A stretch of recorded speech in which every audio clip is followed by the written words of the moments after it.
మా నాయకుని తిడతావురా నువ్వు? అవునరా, బరాబర్ తిడతా. అవునరా, నిన్నగాక మొన్న వచ్చినవి మా నాయకుని అనేంత ధైర్యమారా నీకు? రే మీ నాయకుడు పనులు చేయలేబట్టి ఓడిపోయిండ్రా. మా నాయకుడి గురించి మాట్లాడితే మంచిగా ఉండదు. అవునరా, బరాబరే అంటారా. నువ్వు ఎక్కువ ఎక్కనవేంద్రా? చెప్పరా, ఎలక్షన్ ఏమరా తెలియదు. ఆవిడ ఒక్క నిమిషం ఆవిడ గొడవ అవుతుంది. ఆవిడ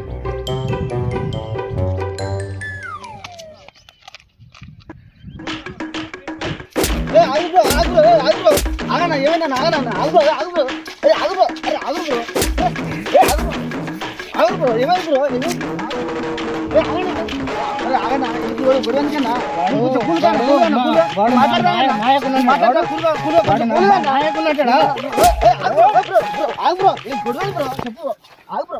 కూలుగా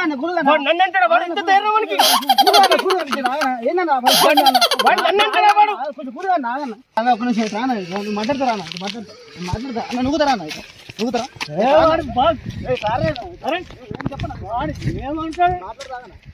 బ్రో ఏంది బ్రో గొడవ తెలియదు అది. ఆగు బ్రో కొంచెం కూలుగా ఒక్క నిమిషం కూలుగా అంటే ఏది నేను మాట్లాడతా ఆగు బ్రో కొంచెం మాట్లాడ కొంచెం కూలుగా బ్రో ఏంది గొడవ మీ ఇద్దరు గొడవ అని చెప్పు ఏంది బ్రో ఏంది గొడవ అని చెప్పి నేను మాట్లాడతా కొంచెం కూలు అది కాదు నేను మాట్లాడుతుంది బ్రో మాట్లాడతా కొంచెం ప్లీజ్ కొంచెం కూర్చోరా అది కాదు కూర్చోరు బ్రో సరే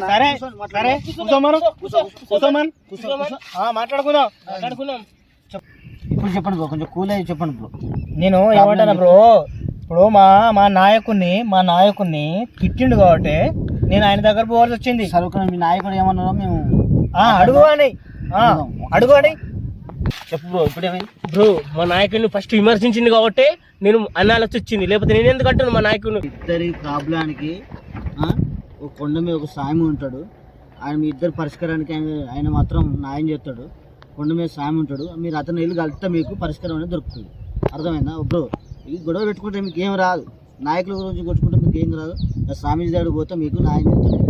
అర్థమైందా? కొంచెం కూల్ అయి ఉండి ఆయన దగ్గరకు వచ్చి ఆయన కలవండి.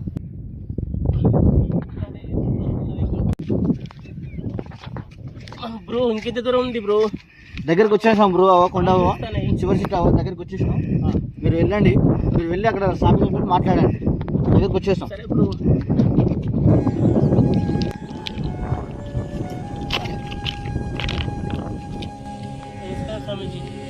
నమస్కారం స్వామీజీ.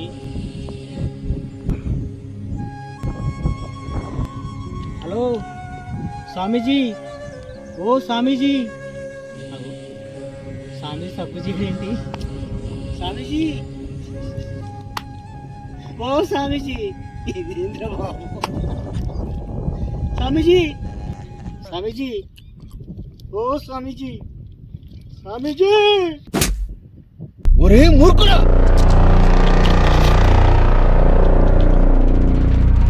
200 ఏళ్ళుగా ఆ పరమశివుని సాక్షాత్కారం నొంద కర్ణ కఠోర తపస్సు చేస్తూ సమాధి స్థితిలో ఉన్న నన్ను తట్టి లేప ఎంత అహంకారం, ఎంతటి ఖండకావరం, ఎంతటి దుస్సాహసం. చూడు నేనేం చేస్తాను. అయిపోరా.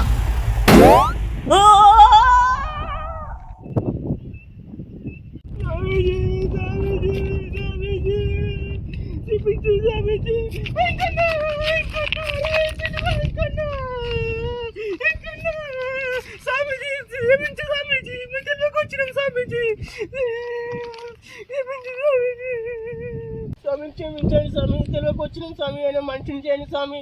ఆయన భార్య పిల్లలు స్వామి, క్షమించండి స్వామి. ఇంకోసారి అట్లా చేయం స్వామి. ఇంకోసారి మేము డిస్టర్బెన్స్ చేయండి స్వామి.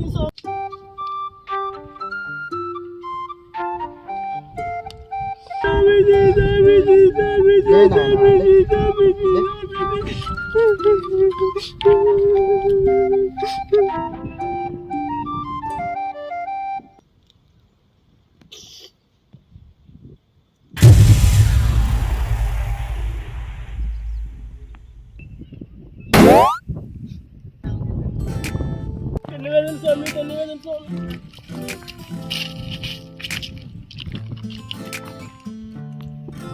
ఏమి నాయనా సమస్య ఏమిటి? స్వామీజీ, స్వామీజీ మీ ఇద్దరం గొడవ పడ్డం స్వామీజీ, మీ కాడ న్యాయం జరుగుతుందని వచ్చినాం స్వామీజీ. నువ్వు చెప్పు నాయన, గొడవ ఎందుకు కొట్టారు? స్వామి, మా నాయకుడిని అనవసరంగా తిట్టిండు స్వామి. ఎందుకు తిట్టిన అడగనీకి పోతే నన్నే కొట్టనీకి వచ్చిండు స్వామి. స్వామి వాళ్ళ నాయకుడు మా నాయకుడిని విమర్శిస్తేనే అనాల్సి వచ్చింది స్వామి. నేను ఎందుకు కొట్టిన స్వామి? ఆమె వీళ్ళని నమ్మి వీళ్ళ నాయకుడికి ఓట్లేస్తే ఇంతవరకు ఒక ప్రజలు పట్టించుకునే దిక్కే లేదు, ఇంతవరకు ఒక అభివృద్ధి పని కూడా చేయడం లేదు. దొంగ స్వామి వీళ్ళ నాయకుడు, దొంగ స్వామి. వీళ్ళ నాయకుడు దొంగ స్వామి. ఆయన పోయినసారి గెలిపిస్తేనే ఒక్క పని గుర్త చేయాలి, అందుకని ఓడిపోయాడు. మీ నాయకులు పనులు చేయట్లేదని బాధపడుతున్నారా నాయన? ఎలక్షన్లకు డబ్బులు తీసుకున్నారా? తీసుకున్నాడు స్వామి. నేనా? నేను తీసుకున్నాడా? నేనా? నువ్వు తీసుకున్నావు? అందరు తీసుకున్నారు స్వామి, అందరు తీసుకున్నారు. ఒక్కరి డబ్బు అందరూ తీసుకున్నారు, ఇప్పుడు అందరి డబ్బు ఒక్కరు తీసుకున్నారు. ప్రజలకు చెందాల్సిన నిధులన్నీ ఒక్కడే తింటే ఇది న్యాయమా స్వామి? నిధులన్నీ ఒక్కడెట్లా తింటాడు స్వామి? చూడు నాయన, ఈ ప్రజాప్రభుత్వంలో ఓటుకు అమ్ముడుపోయినావా? ఇలాంటి నాయకులు ఎంతో మంది మారినా కానీ నీ బతుకు మారదు. నీతిగా నిజాయితీగా ప్రజల యందు సేవాభావం కలిగినటువంటి వ్యక్తిని గుర్తించు, అతనికి ఓటు వేయి. ప్రజాభివృద్ధి కోసం పాటుపడే వ్యక్తి అలాంటి వ్యక్తిని గుర్తించు, అతనికి ఓటు వేయి. నీ బతుకులు బాగుపడతాయి. డబ్బులు తీసుకొని ఓటు వేసావా, సొంత లాభం ఇంటికి, ప్రజా సమస్యలు కాదు. ఆలోచించుకొని నిర్ణయం తీసుకో. సరే స్వామి, సరే స్వామి. సర్వే జన సుఖినో భవంతు.